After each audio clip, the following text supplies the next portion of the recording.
Welcome to NCR classes. तो जो हमारी सीरीज चल रही थी जेईई एडवांस और मेंस की, उसी की सीरीज के क्रम में अब कुछ नए क्वेश्चन और आए हुए हैं। पहला क्वेश्चन हमारा है 0 to 1 x to the power 5 1 minus root x whole to the power 7 dx। दूसरा क्वेश्चन है integral of 0 to infinite fourth root of x into e to the power minus root x dx। अब ऐसे question को अगर आप देख लीजिए, आपको देख के ही आइडिया लग जाएगी कि नॉर्मल तौर पे आप इसे सॉल्व नहीं कर पाएंगे। हाँ, अगर आपके पास ट्रिक है तो आप इसे इजीली सॉल्व कर सकते हैं। तो पहले क्वेश्चन पे बात करते हैं हम। ये जो क्वेश्चन है, इसके लिए आपने नाम सुना होगा बीटा फंक्शन और गामा फंक्शन। तो बीटा फंक्शन में क्या कहता है, कभी ऐसा दिया हो इंटीग्रल ऑफ 0 to 1 और x पावर आपका m माइनस 1 और 1 minus x to the power n minus 1 dx। तो ये सिंपली क्या हो जाता है, बीटा m और n। m n की क्या पोजीशन है, m जो है ग्रेटर देन 0 के है और n भी आपका ग्रेटर देन 0 के है। ये हो जाता है इतना। तो पहला ये हो गया। जब ये पता चल जाता है तो यही बीटा एम एन ये बराबर भी होता है 2 times of integral of 0 to pi by 2 sine 2m minus 1 x into cos to the power 2n minus 1 x dx। ये हो जाता है। तो पहले हमें इसको इस फॉर्म में ले आना है।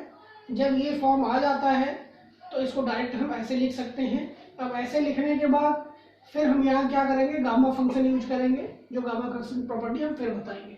तो अभी पहला काम है हमें इस चीज को इसके फॉर्म में लाना है। और ऐसे फॉर्म में लाने के लिए हमें क्या करना पड़ेगा, इसमें ऐसा लिख सकते हैं कि put root x is equal to आपका 1 माइनस टी, ऐसा लिख देते हैं। तो जब ऐसा लिखेंगे तो ये हो जाएगा 1/2 root x d x is equal to minus d t. और यहाँ से लिमिट की बात करते हैं। जब x क्या होगा 0 तो t आपका क्या हो जाएगा 1, और जब x आपका 1 होगा तो t आपका क्या हो जाएगा 0। लिमिट इंटरचेंज होगी। तो इसका मतलब है कि ये जो हमारा बनेगा, इसको हम क्या लिख सकते हैं, इसको लिख सकते हैं इंटीग्रल ऑफ, ये आपका है एक्चुअल में क्या, beta m n is equal to यहाँ से हो जाएगा 1 to 0 और x क्या बन जाएगा, यहाँ से देखते हैं।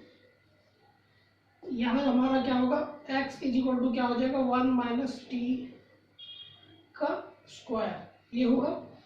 तो रख देते हैं x पावर 5 है तो 1 माइनस टी का स्क्वायर और इसकी पावर 5 इंटू ब्रैकेट के अंदर लिखेंगे 1 माइनस टी और इसकी पावर 7 और dx कितना है, यहाँ से क्या निकला dx is equal to minus 2 root x d t is equal to minus 2 और रूट एक्स कितना है 1 minus t, 1 minus t d t. तो जहाँ dx है वहाँ ये लिख देंगे। तो ये हो गया आपका -2 और आपका 1 माइनस टी डी टी, ऐसा हो गया। अब नीचे से पहले हम इसे हटा देते हैं।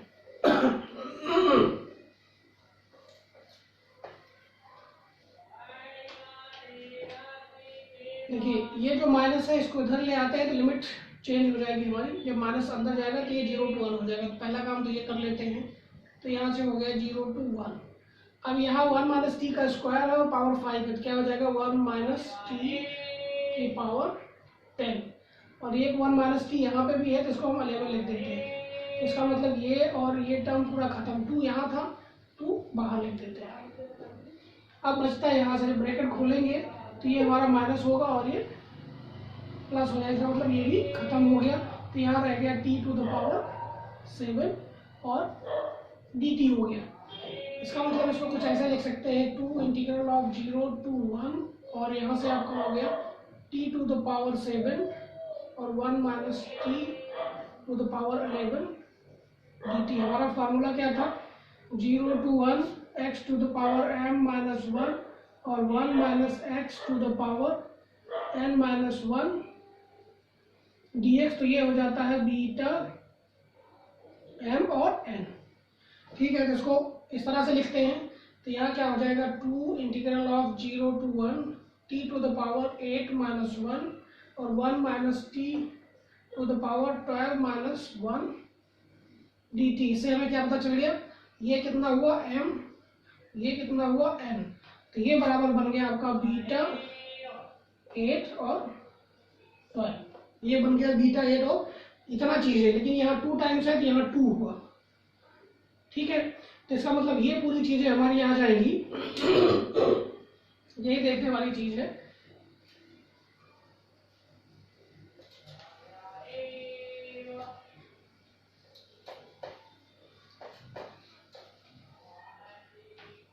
ये पूरी चीजें जो हमारी बन के आई, ये आ गई इक्वल टू 2 बीटा 8 12 ये आ गया।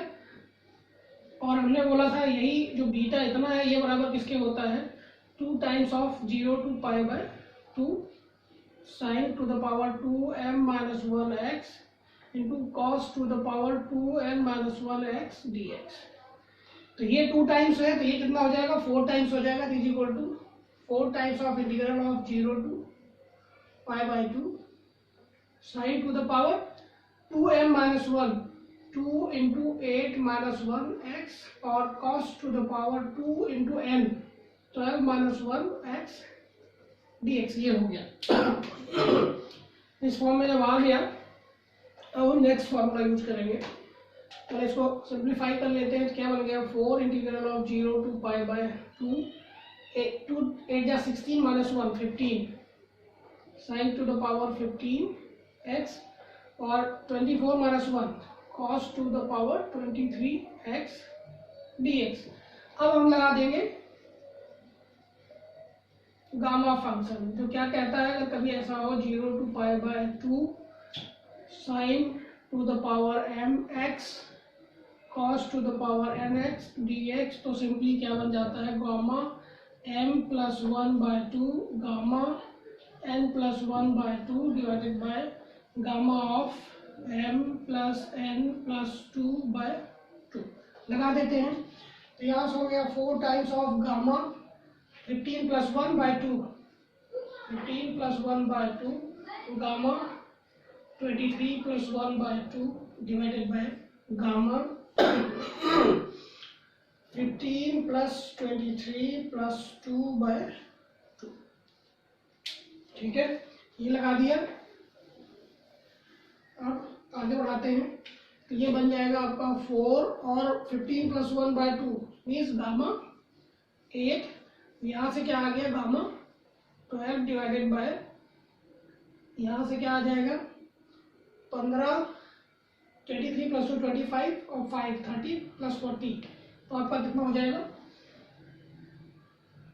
18 और 8 तो 40। तो गामा 20 आ गया। और हमें पता है gamma n is equal two factorial n minus 1 होता है। तो यहाँ से क्या पता चलेगा 4 इंटू 7 फैक्टोरियल और 11 फैक्टोरियल डिवाइडेड बाय 19 फैक्टोरियल। ये आपका आंसर हो जाएगा। अब इसमें से आप कुछ चाहे तो काट सकते हैं, नहीं तो ये आपका आंसर हो जाएगा। ठीक है, तो अगर आपके पास कॉन्सेप्ट है तो इसको सॉल्व करने में आपको टाइम नहीं लगा। अब हम नेक्स्ट क्वेश्चन की बात करते हैं, क्वेश्चन 2। जैसा कि ये क्वेश्चन लिखा हुआ है तो इसके लिए हम जनरली क्या यूज करते हैं गामा फंक्शन। गामा फंक्शन का एक फॉर्मूला ये भी है कि कभी अगर ऐसा लिखा इंटीग्रल ऑफ 0 to 8 और e पावर माइनस x और x power n minus 1 dx तो सिंपली हो जाता है गामा n। दूसरा फॉर्मूला इसका भी हमने लिखा था आपके पास, जो ऐसा था 0 to pi by 2 sine power mx cos to the power nx dx is equal to gamma m plus 1 by 2 gamma n plus 1/2 और डिवाइडेड बाय आपका gamma m plus n plus 2/2। तो स्टैंडर्ड फॉर्म ये है। अब उसको पहले हमारा काम क्या है, इसे स्टैंडर्ड फॉर्म में ले आना। तो इसे लिख देंगे क्या, 0 to infinite, ये क्या हो जाएगा x to the power 1/4 और e to power minus x power 1/2 dx, ऐसे फॉर्म में आ जाएगा। अब क्या करना है, e to the power x और यहाँ x पावर इतना है। अगर हम ऐसा करते हैं, इसको कुछ पुट कर देते हैं, put x power 1/2 is equal to t, तो आपका क्या बन जाएगा 1/2 x power minus 1/2 dx is equal to dt। तो इधर मल्टीप्लाई हो जाएगा, ये कुछ ऐसा हुआ, dx by 2 root x is equal to dt implies that dx is equal to 2 root x dt, और रूट x कितना है t, तो ये बन गया 2t dt। ठीक है, अभी लिमिट चेंज करेंगे। तो यहाँ अब इससे हमें क्या पता चल रहा है, इसको ऐसे लिख सकते हैं 0 to infinite और x पावर 1/2 और इसकी पावर 1/2 और e power minus x power 1/2 dx। तो जहाँ रूट एक्स की जगह हम t लिख देंगे, तो यहाँ से बन गया आपका t to the power 1/2 और e power minus T into D x की जगह लिखेंगे 2t dt, ये लिखेंगे। अब लिमिट की बात कर लेते हैं। जब x हमारा 0 है तो t क्या होगा 0, जब x हमारा क्या होगा इनफाइनाइट, तो t भी हमारा इनफाइनाइट हो जाएगा। तो 0 to इनफाइनाइट लिमिट यही रहेगी, लिमिट में कोई चेंजेस नहीं हुआ। अब जब नहीं हुआ तो आगे बढ़ते हैं। अब यहाँ भी t की पावर 1 है, यहाँ t की पावर हाफ है, तो इसको ऐसे लिख सकते हैं integral of 0 to infinite e power minus t और t to the power 3/2 dt। इस फॉर्म में आ गया। थोड़ा सा n-1 का फर्क है, तो उसको हम थोड़ा सा लिख लेते हैं 0 to infinite e power minus x, ये t रहने देते हैं, कोई दिक्कत नहीं, e पावर माइनस t और t to the power 5/2 minus 1 dt। 5/2 minus 1 करेंगे तो 3/2 यही आ जाएगा। अब ये हमारा क्या बन गया n, तो इसका आंसर सिंपली क्या आ जाएगा गामा n, और गामा n का मतलब हो गया गामा 5/2 बराबर क्या हो जाएगा 3/2 इंटू 1/2 और उसके बाद गामा हाफ, जिसकी वैल्यू क्या होती है रूट पाई, तो यहाँ से हो गया 3/4 रूट पाई, ये बन जाएगा आपका। तो इसका जो आपका आंसर आ गया, ये आपका आ गया 3 रूट पाई/4, ये आपका आंसर बन जाएगा। इस तरह से आपके सारे आंसर बन गए। हाँ, अभी एक चीज़ इसमें ये मिस हुआ है, तो यहाँ जो 2 था, देखिए यहाँ पे 2 हटा हुआ है, तो ये 2 लगेगा, यहाँ भी 2 लगेगा, यहाँ भी 2 लगेगा, यहाँ भी 2 लगेगा, और यहाँ तो ये कट जाएगा, यहाँ 3/2 हो जाएगा, 3/2, ये आपका आंसर हो गया। ऐसे ही कुछ और बेहतरीन क्वेश्चंस के साथ मैं फिर आपके पास आता हूँ। Thank you guys.